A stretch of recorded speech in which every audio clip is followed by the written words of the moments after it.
There's no feeling more intense than starting over. If you deleted your homework the day before it was due, as I have, or if you left your wallet at home and you have to go back after spending an hour in the commute. If you won some money at the casino and then put all your winnings on red but it came up black. If you got your best shirt dry cleaned before a wedding and then immediately dropped food on it. If you won an argument with a friend and then later discovered that they just returned to their original view. Starting over is harder than starting up.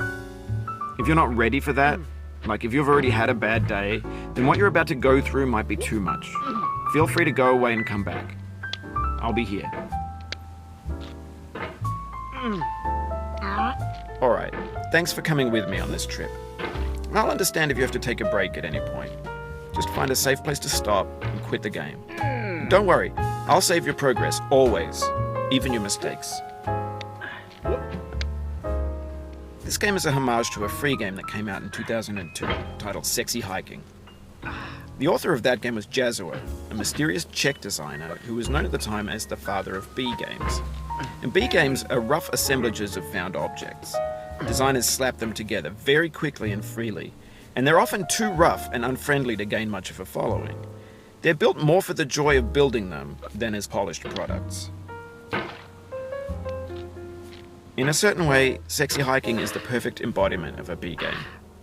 It's built almost entirely out of found and recycled parts, and it's one of the most unusual and unfriendly games of its time.